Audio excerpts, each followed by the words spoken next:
Film की शुरुआत एक लड़की को दिखाने से होती है जो नर्स थी। अपना काम खत्म करने के बाद वो अपने घर की तरफ लौट रही थी। वो जब लिफ्ट में गई अपने फ्लैट में जाने के लिए तो एक हेलमेट पहना इंसान भी लिफ्ट में चढ़ जाता है। लिफ्ट जैसे ही तीसरे फ्लोर पर रुकी, दोनों ही यहाँ उतर गई। तब वो नर्स अपने फ्लैट में और हेलमेट वाला आदमी उसके पास ही वाले फ्लैट में चला जाता है। अंदर आने के बाद नर्स अपने दोस्त से बात करने लगी। वो उसे बता रही थी कि मेरे साथ वाला पड़ोसी मुझ पर नजर रखता है। बात करती करती नर्स का ध्यान सामने गया जहाँ एक शर्ट पड़ी थी जो कि उसकी नहीं थी। उसे शक था कि ये जरूर साथ वाले पड़ोसी ने रखी है, इसलिए वो गुस्से में उसके फ्लैट के बाहर जाकर धमकाने लगती है कि मुझे पूरा यकीन है मेरे जाने के बाद तुम मेरे फ्लैट पर आते हो। मैंने इस वजह से अपने फ्लैट में कैमरा भी लगवाया हुआ है और अब देखना मैं पुलिस को कॉल करके बुला रही हूँ। अब शक की बुनियाद पर नर्स ने सच में कैमरा लगवाया हुआ था, पर अभी उसने कैमरा की रिकॉर्डिंग चेक नहीं की थी। उसे धमकाने के बाद नर्स जब अपने फ्लैट में आई तो कोई उसके दरवाजे पर दस्तक देता है। वो जब चेक करने बाहर गई तो कुछ दूर से आवाजें आ रही थी। तभी नर्स बेध्यानी में अपना फ्लैट खुला ही छोड़कर चेक करने चली जाती है। वहाँ उसे छोटी बच्ची मिली। नर्स कहती है, बेटा इतनी रात को यहाँ क्या कर रही हो, जाओ अपने घर, चले जाओ फौरन। जिसके बाद नर्स वापस अपने घर आ गई। कैमरा की रिकॉर्डिंग चेक कर ही रही थी कि तभी उसे अपने पीछे से किसी की आहट महसूस हुई। उसने जैसे पीछे मुड़ के देखा, वहाँ वही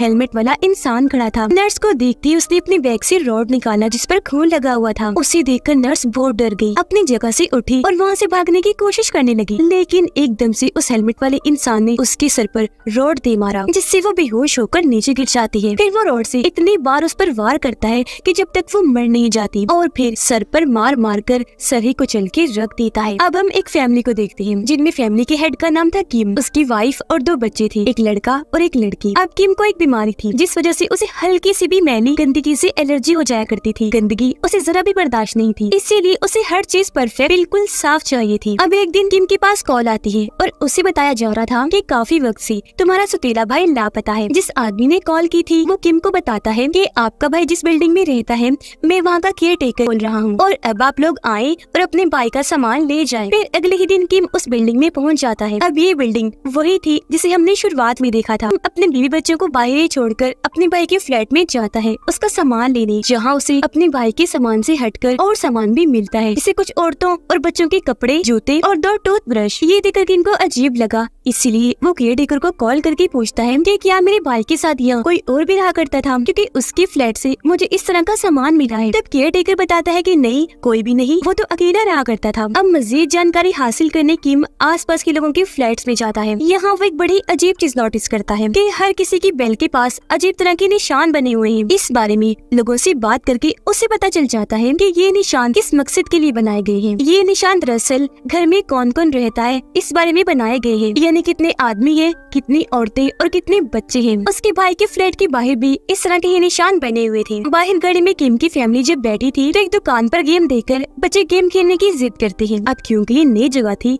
इसलिए उनकी मॉम उन्हें मना कर रही थी, पर जब बच्चे बात नहीं मानते तो वो जाने देती है और खुद अपनी मॉम से कॉल करने लग जाती है। अब कॉल काटने के बाद जब उसने बाहर देखा तो बच्चे वहाँ से गायब हो चुके थे। वो बहुत घबरा गई, जल्दी से बाहर आकर हर जगह अपने बच्चों को ढूंढने लगती है। उन्हें ढूंढते हुए जब वो अपनी गाड़ी के पास आती है तो देखती है कि बच्चे एक पागल आदमी के साथ उनकी ही गाड़ी में बंद हैं। वो गुस्से में उस आदमी को गाड़ी से बाहर आने का कह रही थी, लेकिन वो तो उससे बहस करने लगा। उसे परेशान देखकर एक पड़ोसी औरत यहाँ पर आई जिसका नाम जूही था और वो उसके साथ मिलकर उस पागल आदमी को गाड़ी से भगा देती है। इतनी ही देर में यहाँ किम भी आ चुका था और जब वो देखता है कि इस औरत जूही ने मेरी फैमिली को बचाया है तो वो उसका शुक्रिया अदा करता है। अब जूही इस फैमिली को अपने फ्लैट में लेकर जाती है और इन्हें कॉफी पिलाती है। वो किम से पूछती है कि आप लोग तो काफी पैसे वाले बड़े लोग लगते हो, तो यहाँ इस तरह की जगह पर क्या करने आए हो? तब किम बताता है कि इस बिल्डिंग के एक फ्लैट में मेरा भाई रहता है। अब किम के भाई का नाम सुनकर जूही इनके साथ अचानक ही अजीब सा बर्ताव करने लगती है और जबरदस्ती इन्हें अपने घर से निकालने लगी। हालांकि किम उससे बात करने की कोशिश भी करता है कि क्या हुआ, कोई मसला है, आप अचानक हमसे ऐसा बर्ताव क्यों करने लगी? तब वो बस इतना ही कहती है कि आप अपने भाई को समझाएं, क्योंकि वो मुझ पर और मेरी बेटी पर नजर रखता है, हमें बहुत परेशान करता है। अपने भाई के बारे में इस तरह की बातें सुनकर किम फैसला करता है कि मैं मैं कुछ दिन अपने भाई के फ्लैट में ही रहूंगा ताकि सच्चाई जान सकूं। वो अपने बच्चों को अपनी वाइफ के साथ घर भेज देता है। कुछ देर के बाद हम उसे अपने भाई के फ्लैट के वॉशरूम में देखते हैं। अचानक ही उसे अजीब सी आवाज आई। वो जब चेक करने बाहर आया तो वहाँ कोई भी नहीं था। उसे अजीब लगा। कॉल करने के लिए वो जैसे अपना कोड चेक करने लगा तो देखता है कि मोबाइल वहाँ से गायब है। वो सोचता है कि मेन दरवाजा तो लॉक है, फिर अंदर कौन कहाँ से आया होगा जिसने मेरा मोबाइल चुरा लिया। इस सोच के साथ वो पूरे फ्लैट को चेक करने लगा, जहाँ तभी उसे एक खुफिया रास्ता मिल जाता है। उस रास्ते में जब वो गया तो नर्स के फ्लैट में आ जाता है, जिससे हम समझ पाए कि नर्स अपने जिस पड़ोसी की बात कर रही थी कि जो उसे परेशान करता था वो और कोई नहीं बल्कि किम का भाई ही था। और उसका शक सही था कि मेरे जाने के बाद वो पड़ोसी यहाँ आ जाता है। अब किम की वाइफ अपनी बेटी को स्कूल से लेकर घर वापस जा रही थी। वो जब पार्किंग एरिया में थी तो वहाँ सामने ही हेलमेट वाला बंदा भी खड़ा हुआ था। फिर वो जैसे लिफ्ट में गई, वो हेलमेट पहना इंसान भी उनके साथ लिफ्ट में चढ़ गया। अब जैसे किम की वाइफ एक फ्लोर पर उतरी, हेलमेट वाला इंसान नोटिस कर लेता है और इस तरह उसने देख लिया था कि वो किस फ्लैट में रहती है। अब किम की वाइफ का एक पार्सल आया था जिसे लेने वो बिल्डिंग के बाहर आई और जब बच्चे घर में अकेले थे तो हेलमेट वाला इंसान उनके दरवाजे पर आकर दस्तक देने लगता है। किम की वाइफ जब पार्सल खोलती है तो हैरत, वो बिल्कुल खाली था। तभी बच्चे अपनी मॉम को कॉल करके बताते हैं कि दरवाजे के बाहर कोई है जो कब से दस्तक दे रहा है। उनकी मॉम समझाती है कि बेटा मैं बस आ रही हूँ और दरवाजा बिल्कुल न खोलना। हेलमेट वाला इंसान दरवाजे पर बने छोटे से सुराख के जरिए अंदर हाथ डालता है। लॉक खोलकर अंदर घुसने की कोशिश करता है पर नाकाम रह जाता है। दौड़ते भागते किम की वाइफ भी वापस अपने फ्लैट में आ जाती है। उसने जैसे दरवाजा खोला, ऊपर वाले फ्लोर से आता हुआ हेलमेट वाला इंसान उसे देख लेता है और जबरदस्ती उनके घर में घुसने की कोशिश कर रहा था। लेकिन जैसे तैसे किम की वाइफ उसे बाहर ही रोके रखती है और मदद के लिए भी जोर से चिल्लाने लगती है। उसकी आवाज सुनकर सामने वाले फ्लैट से एक आदमी निकलकर बाहर आया, जिसे देखकर हेलमेट वाला इंसान वहाँ से भाग जाता है। इस बारे में फौरन किम को बताया गया, वो भी आ गया और जब पुलिस यहाँ आई तो बिल्डिंग के कैमरास को चेक किया गया, जिससे पता चला कि वो हेलमेट वाला आदमी बस किम की वाइफ का ही पीछा कर रहा था और किसी को उसने देखा तक नहीं। ये जानकर किम को हैरत हुई और वो पुलिस को कहता है कि अगर ऐसा है तो मेरे ख्याल से वो हेलमेट वाला इंसान मेरा सौतेला भाई ही है। इसके बाद किम अपने वकील के पास गया और इनकी बातों से हमें पता चला कि वो सौतेले भाई कैसे थी। दरअसल उसके सौतेले भाई की मॉम डैड ने किम को गोद लिया था और हैरान करने वाली बात ये थी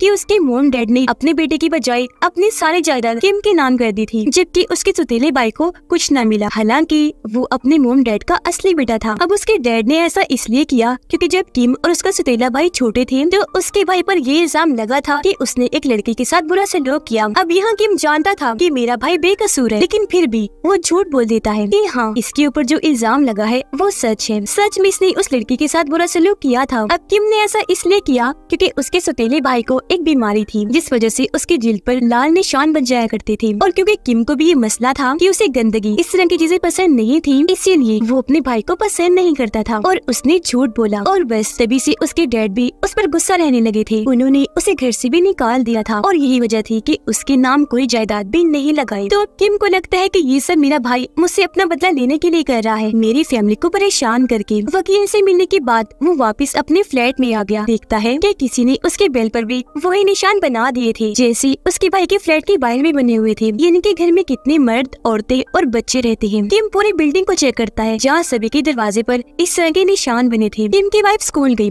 अपने बच्चों को लेने के लिए, जहाँ वो अपने बेटे को तो ले लेती है, लेकिन बेटे के बारे में पता चला कि वो तो कब से स्कूल से जा चुका है। बिल्डिंग के कैमरा को चेक करती है जहाँ उन्हें पता चला कि उनका बेटा पार्क में खेल रहा है। पर मुसीबत थी क्योंकि वो हेलमेट वाला इंसान भी वहाँ पार्क में मौजूद था। इस बारे में वो जल्दी से किम को बताती है और ये दोनों जल्दी से पार्क में चले जाते हैं। इस बार किम उसे पकड़ने में कामयाब रहता है, उसे काफी मारता भी है, लेकिन जब वो उसका हेलमेट उतारता है तो पता चला कि ये उसका भाई नहीं है बल्कि कोई और ही लड़का है। सारे हालात की वजह से किम काफी परेशान हो गया था। वो एक स्टिक लेकर अपने भाई के फ्लैट में जाता है, पर जब भी वहाँ पहुँचा तो वहाँ कोई भी नहीं था। परेशान होकर वो वापस अपनी गाड़ी में आकर बैठ जाता है कि तभी उसे हेलमेट पहना एक और इंसान मिलता है जो सामने वाली दुकान में जा रहा था, जिसका पीछा वो करने लगा था। उस हेलमेट वाले इंसान को पता चल गया था कि ये मेरा पीछा कर रहा है, तो वो वहाँ से भागने लगा, पर उसके पीछे भागकर किम उसे पकड़ लेता है, जहाँ इन दोनों की हाथापाई होने लगी। उसका भी जब हेलमेट उतारा गया तो पता चला कि ये भी उसका भाई नहीं है बल्कि ये शुरुआत वाली नर्स का दोस्त है। जिसके बाद ये दोनों किम के भाई के फ्लैट में आ जाते हैं और बातें करने लगते हैं। यह नर्स का दोस्त किम को बताता है कि मैंने अपनी दोस्त नर्स को अपना क्रेडिट कार्ड दिया था, वो तो काफी महीनों से लापता है, लेकिन मेरा क्रेडिट कार्ड मुसलसल बहुत ज्यादा इस्तेमाल हो रहा है। ये दोनों बात कर ही रहे थे कि तभी किम की नजर बाहर गई, जहाँ पर हेलमेट वाला इंसान उस खुफिया रास्ते के पास ही खड़ा था। ये दोनों जल्दी से भागकर उसका पीछा करते हैं और नर्स के फ्लैट कैट मिया जाती है। ये दोनों जब उसे ढूंढ रही थी तो तभी किम को अलमारी में नर्स की लाश मिलती है, जो खून में लथपथ प्लास्टिक शीट में लिपटी हुई थी। वो आकर फौरन किम के ऊपर गिर जाती है, जिससे वो काफी डर गया, चिल्लाने लगता है। उसकी आवाज सुनकर नर्स का दोस्त वहाँ आ गया और जब उसे पता चला कि मेरी नर्स दोस्त मारी गई है तो वो काफी दुखी हो गया। लेकिन तभी पीछे से हेलमेट वाला इंसान उसकी कमर में चाकू घुसा देता है, जिससे वो काफी जख्मी हो गया। पर अगले पल हेलमेट वाला इंसान उसके सर पर जोरदार वार करके उसकी जान ही ले लेता है, जिसके बाद अब वो किम के पीछे पड़ जाता है और रॉड से लगातार उस पर हमला करने लग गया था। किम भी इस दौरान चाकू लेकर उसके पीछे पड़ गया था। भाई फिर अचानक ही एक दो रॉड किम को लगे भी, लेकिन फिर भी उसने बचते बचाते उसे पकड़ ही लिया और इन दोनों की जोरदार हाथापाई होने लगी। किम उसके ऊपर आकर हेलमेट हटाने की कोशिश करता है, ये चेक करने के लिए कि आखिर ये कौन है। पर तभी वो चालाक इंसान अपनी जान छुड़वाने के लिए उसकी टांग में चाकू घुसा देता है, जिससे किम को इतनी तकलीफ हुई कि उसने हेलमेट वाले इंसान को छोड़ दिया। और अब हेलमेट वाला इंसान चाकू लेकर किम को मारने ही वाला था कि तभी किम वहाँ पड़ी ईंट उठाकर